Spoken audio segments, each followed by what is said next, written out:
Andile, ever since that day, I've never looked at Nelson Mandela Bay. In fact, Mbombela the same, but I'm hoping Coach Hugo Bruce will change it all tomorrow. I have some updates from Mbombela. My colleague Velile Mnyandu is out with Bafana Bafana, just getting updates there. We know that Coach Hugo Bruce has replaced Mbokazi with Thabo Moloisane from Stellies, but the devastating news at the moment, we are hearing that Lyle Foster did not train as precautionary because he limped off in that game against Zimbabwe on Friday, and the coach is hoping to see and assess tonight if they need to bring on a replacement, because Bafana Bafana need goals and they cannot afford to go into that fixture against Rwanda with just one main striker, that is Evidence Makgopa, as Lyle Foster is indeed injured. Here's Coach Hugo Bruce just giving us an update on what's happening in camp at the moment.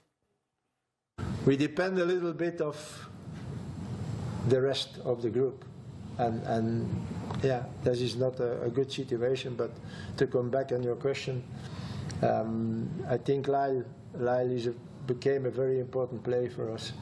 We have to admit that. And he was a little bit unlucky Friday also. When you see his previous games, he nearly every time scored a goal. He had a very big chance, and okay, on the line they saved it. But he's a very important player. But yeah, and Bokazi became also a very important player, but they will not be there tomorrow. So we have to be confident and believe in the players who are there. Well, I'm going to ask the expert analysis of Sompo Kekana. Skipper, we need goals in this fixture, and devastating news that Lyle Foster could be a doubt. Yeah, Mazola, as a counter, I think we are desperately need goals. We need a player like Makgopa to step in. We need a player like Thapelo Morena, who is very versatile, to step in and make sure that this goes for us. Apollo has been one of the hot properties this year. He needs to step in, and I think we still haven't Kota who can do that for us. So, yeah, we just need to be positive tomorrow and try to score. Yeah, speaking of positivity, I'll tell you what, a lot of people have been asking me questions with regard to that Asanele Velebai and Luke Bartman case out at Kaizer Chiefs and at the SAFA arbitration.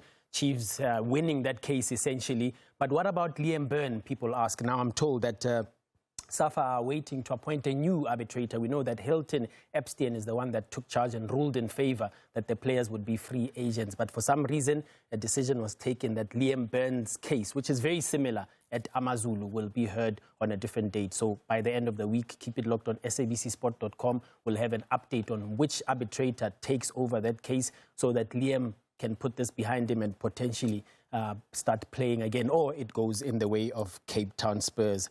Sticking with SAFA news, it's around the Hollywood Bets Super League, which we proudly broadcast here at SABC. Yesterday, some devastating news, shocking news, in fact, that Durban ladies, already relegated from the women's top flight, as it were, did not honor their fixture.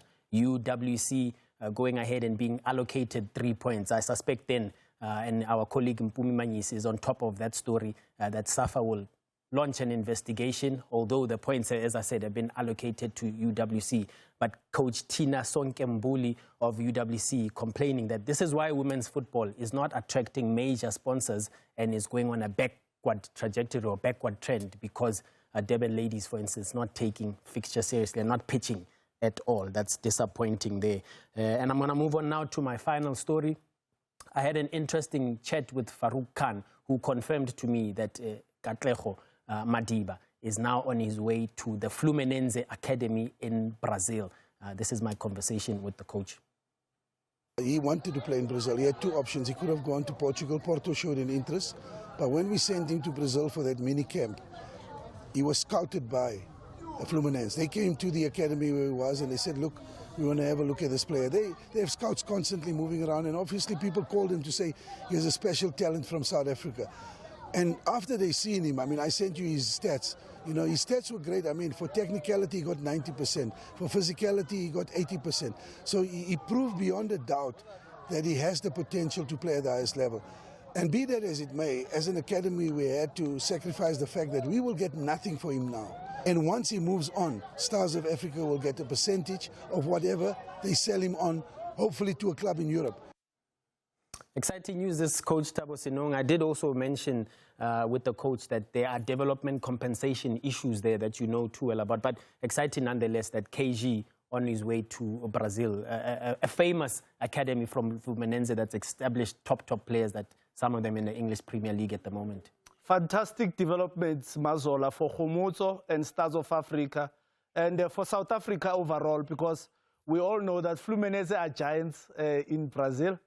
Very famous for developing top players, the likes of Thiago Silva. And I've always admired Coach Farouk Khan's vision about appreciating the technical talent of South African players and how he believes that South African players can match Brazilian players. So the future looks bright. Probably he's only going to turn 18 now. From that age, he should make it big in Europe. Yeah, let's hope KG makes it big in Europe, as Coach Thabo Senong said. For all this and more, keep it locked on sabcsport.com. We've got the latest breaking news on all our platforms. Yeah, welcome to the referee's corner. In the we're going to Zimbabwe versus Bafana Bafana in KZN. Let's start with what we call deliberate play versus deflection. Very big words. So now what happened here in terms of offside law, the ball must come from your teammate. But this one comes from an opponent with a header there to Foster, who was in an offside position. Flag came out for offside, but was it really offside? We'll talk to you about deflection, whether it was deliberate play or deflection. In this situation, it's deflection because the player does not have control of the ball. So Foster offside because the ball comes from a deflection which the player cannot control, or it's difficult to control the ball that comes from the air. Right, let's go to the next one. Again, Emma B, the red card Musona. Was it correctly given? Look at it there when he does what we call reckless tackle. So now, he got a yellow card on the 44th minute, 63 minute, and another offense that is result in a questionable offense. So 2 yellow cards, he goes for a red card. So correct decision by the, look at it there when he touched CBC there, or when he recklessly kicked CBC there as he was advancing. So correct decision by the referee to award a yellow card to Musona, and then Wahamba Ekaya Shangwari, sit hard lag Shangwari. Correct decision by the referee. Let's go to the next one. Still on the same game, we saw Undlame. Hey, Asambeke, Umbokazi, Asponent Wednesday, Umbokazi Ngoba. Look at him there. They are provoking him, they are challenging him unfairly so. And then now what does he do? He's now doing boxing here on the field of play. This is violent conduct. And as a captain of the team, we expect better from him to control his Captain emotions. of Pirates, yes. But he failed he failed us as a nation. He failed to control his emotion. Look at him there. They are provoking him there, Ujalai from Zimbabwe, Shangwari. And then what does he do? At Ngzakshaya. This is threat red card for violent conduct, excessive force, brutality, and then, but he got the second yellow card and he goes. Look at the time, 90 plus 4, 90 plus 6. This is Asisasekang. Let's go to the last one, Ma'a. The last one is, can the referee stop play if there are 2 balls on the field of play? Someone put the second ball. Look at Sitole throwing a ball, and then now another ball comes in. Where does it come from? We don't know. Can the referee stop play? No. The referee can stop play if the ball interferes with play. Look at the referee there, Mustafa indicating, hamba, police, hamba, then I move. So this is correct decision by the referee to allow play because that ball did not interfere with play. So correct decision by Mustafa, Shilo Sakusaseka.